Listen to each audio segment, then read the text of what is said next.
Perkenalkan, nama saya Dea Perdana Rifai, NDH 23, Angkatan 4, Kelompok 3, peserta Latsar CPNS Kabupaten Sukabumi tahun 2022. Saya akan menyampaikan profil Ibu Susi Puji Astuti. Ibu Susi Puji Astuti lahir pada tanggal 15 Januari 1965 di Pangandaran, Jawa Barat. Ia merupakan putri dari Hajah Suwu Lasminah dan Ahmad Karlan. Sebenarnya, kedua orang tua Ibu Susi adalah orang Jawa Tengah. Akan tetapi, diketahui bahwa kedua orang tua Ibu Susi sudah menetap di Pangandaran. Bahkan, sudah 5 generasi keluarga Ibu Susi memiliki usaha di bidang peternakan. Mereka melakukan transaksi jual beli ratusan hewan ternak yang berasal dari Jawa Tengah untuk diperdagangkan di Jawa Barat. Ibu Susi memiliki 3 orang anak. Masa sekolah Ibu Susi seperti pada umumnya. Setelah tamat sekolah dasar dan sekolah menengah pertama, beliau melanjutkan pendidikannya di SMA Negeri 1 Yogyakarta. Pada masa bersekolah, Ibu Susi sangat aktif dan berkegiatan. Ternyata keaktifannya tersebut justru menyita waktu sekolahnya sampai akhirnya Ibu Susi keluar dari SMA pada kelas 2. Putus sekolah tidak membuat Ibu Susi menjadi malas dan menyerah. Ia memilih untuk menjual perhiasan miliknya. Kemudian terkumpullah uang sebanyak 750.000 dan dari uang itu beliau jadikan modal untuk terjun ke dunia bisnis. Modal yang sudah terkumpul tersebut dipakai untuk berbisnis ikan. Ibu Susi menjadi seorang pengepul atau tengkulak ikan. Ibu Susi memulai bisnis itu pada tahun 1983 di Pangandaran. Mulanya, ia hanya berjualan ikan dengan menggunakan sepeda. Ibu Susi berkeliling pantai untuk menjual ikannya. Semua hasil dan keuntungannya beliau kembangkan kembali. Berkat kegigihan dan kepintarannya, pada tahun 1996, Ibu Susi berhasil mendirikan sebuah pabrik. Ia mendirikan pabrik pengolahan ikan. Pabrik tersebut ia beri nama PT ASI Puji Astuti Marine Product. Produk unggulan dari pabrik tersebut adalah lobster dengan merek Sushi Brand. Semakin lama, bisnis pengolahan ikan milik Ibu Susi semakin berkembang. Lalu pada tahun 2004, Bank Mandiri mempercayai Ibu Susi untuk diberikan pinjaman, yaitu uang sebesar 47 miliar. Kemudian uang tersebut Ibu Susi belikan kapal dan membuat landasan. Pesawat Cessna Grand Caravan adalah salah satu yang Ibu Susi beli. Kemudian Ibu Susi mendirikan PT ASI Puji Astuti Aviation. Melalui PT tersebut, Ibu Susi gunakan pesawat-pesawat yang ada di bawah PT ASI Puji Astuti Aviation untuk mengangkut hasil tangkapan hasil laut. Ia mengirimkan lobster dan berbagai ikan segar dari hasil tangkapannya, lalu dijual ke Jakarta dan ke Jepang.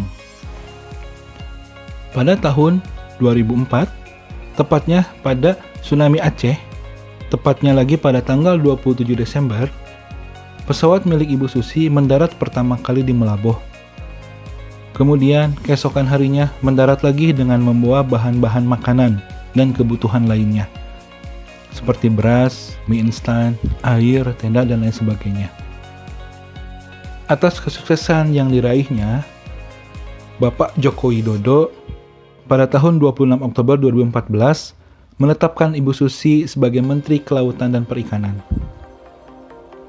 Untuk menunjang tugasnya, sebelum dilantik, Ibu Susi menanggalkan atau melepas semua posisi-posisinya di perusahaan agar terhindar dari konflik kepentingan saat bekerja sebagai menteri atau sebagai pemimpin bisnis. Alasan lainnya, beliau melepas semua jabatan di perusahaannya dan jabatan-jabatan lainnya agar Ibu Susi dapat bekerja secara maksimal di pemerintahan, khususnya pada bidang perikanan dan kelautan. Ibu Susi memiliki banyak penghargaan yang diberikan kepada beliau dari berbagai macam instansi. Di antaranya Purwacitra Priangan Award untuk peningkatan kehidupan nelayan dari pikiran rakyat pada tahun 2004. Pelopor wisata dari Dinas Kebudayaan dan Pariwisata Jawa Barat pada tahun 2004. Pelopor ekspor ikan laut dari Gubernur Jawa Barat pada tahun 2005. Tokoh wanita inspiratif penggerak pembangunan dari Gubernur Jawa Barat pada tahun 2008. Selain itu, beliau pun dianugerahi oleh MURI pada tahun 2015 sebagai perempuan pertama yang menjabat Menteri Kelautan dan Perikanan.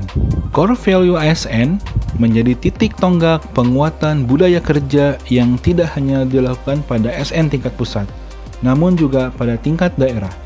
Sebagaimana pesan Presiden Joko Widodo, ASN yang bertugas sebagai pegawai pusat maupun pegawai daerah harus mempunyai core value yang sama. Core Value ASN adalah berakhlak, yang merupakan akronim dari berorientasi pelayanan, akuntabel, kompeten, harmonis, loyal, adaptif, dan kolaboratif.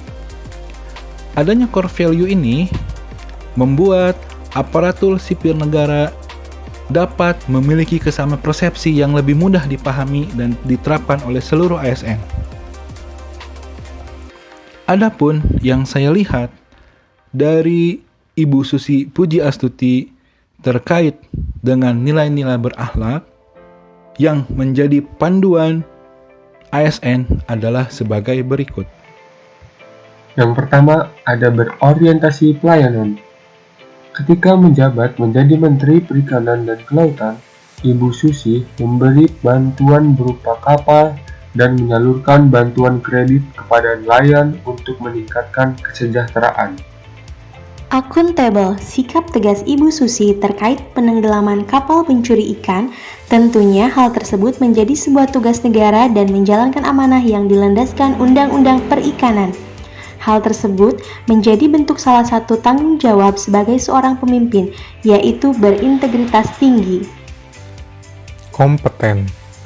Ibu Susi selalu meningkatkan pendidikan dan keilmuannya mengenai kompetensi di bidang perikanan maupun lainnya.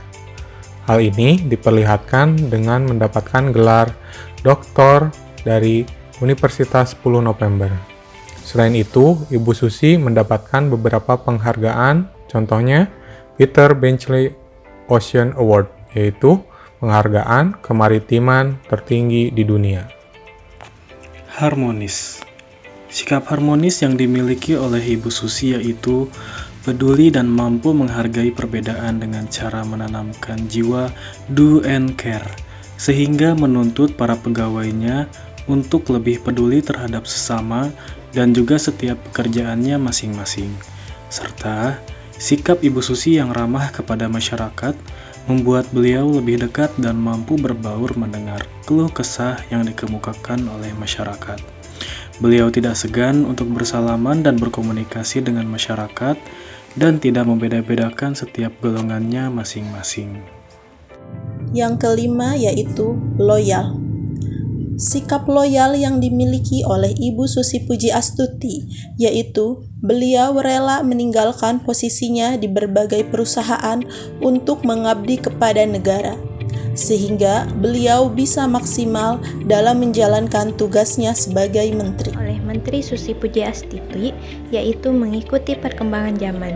Contohnya, dalam kasus ekspor benih lobster dari Indonesia ke luar negeri, Ibu Susi menyerukan kepada para nelayan untuk tidak mengekspor benih lobster karena lobster sendiri bisa berkembang biak dengan baik di Indonesia. Selain itu, Ibu Susi memperketat peraturan seperti tentang pengadaan pengadilan perikanan, perizinan kapal, dan lain sebagainya. Beliau juga mengikuti teknologi tentang kelautan sehingga kelautan lebih bisa terpantau. Di sini Ibu Susi juga menerapkan nilai dasar ASN yaitu berkolaboratif, di mana seorang Ibu Susi mengikuti berbagai organisasi baik dari dalam negeri maupun luar negeri dengan tujuan meningkatkan nilai kompetitif dengan negara-negara lain. Selain itu, untuk pekerjaannya juga Ibu Susi sering berkolaborasi dengan TNI Angkatan Laut, Polisi Republik Indonesia, dan lain sebagainya dalam proses penenggelaman kapal saat beliau menjabat sebagai Menteri Kelautan untuk mencegah pengambilan ilegal ikan yang ada di wilayah perairan Indonesia, untuk menjaga agar supaya nelayan-nelayan yang ada di Indonesia bisa dengan leluasa, bisa dengan tanpa gangguan dari kapal-kapal asing saat melaut. Perbandingan dengan kondisi saat ini. 1. Berorientasi pelayanan. Penerapan Ibu Susi saat ini sejalan dengan pemerintah, yaitu sering memberikan bantuan dan berpusat pada kepuasan. Tapi masih ada saja institusi pemerintah yang tidak menerapkan 5S. 2. Akuntabel. Bentuk tegas dan sikap tanggung jawab Ibu Susi tercermin terhadap beberapa penegasan yang dilakukan oleh pemerintah. 3. Kompeten. Pemerintah selalu menyarankan untuk melanjutkan pendidikan, tercermin pada organisasi profesi, contohnya perawat dan bidan, untuk menstandarisasi pendidikan yaitu S1. 4. Harmonis. Sikap Ibu Susi yang sering belusukan, ramah, dan aktif di media sosial sama dengan sikap harmonis oleh Bapak Presiden Joko Widodo. 5. Loyal. Beberapa orang yang menjadi CPNS rela meninggalkan pekerjaan yang sebelumnya demi mengabdi ke negara. Tapi masih saja ada beberapa oknum yang tidak loyal, dengan contoh mengkritik dengan keras sebuah kebijakan atau kepemimpinan. 6. Adaptif. Peralihan modernisasi ke digitalisasi sudah dilakukan pemerintah, dengan contoh banyaknya aplikasi buatan pemerintah yang berkembang dan digunakan oleh masyarakat. 7. Kolaboratif. Tentunya pekerjaan tidak akan sempurna jika tidak ada kolaborasi antar instansi. Hal ini dicerminkan oleh Ibu Susi. Contohnya dalam penanganan COVID-19. Penerapan di masa depan. 1. Perilaku 5S perlu diwajibkan karena itu adalah kesan pertama dari sebuah komunikasi yang baik. 2. SOP harus ditegakkan dan dipatuhi agar tidak keliru dalam pekerjaan. 3. Standarisasi tingkat pendidikan dalam dunia pekerjaan.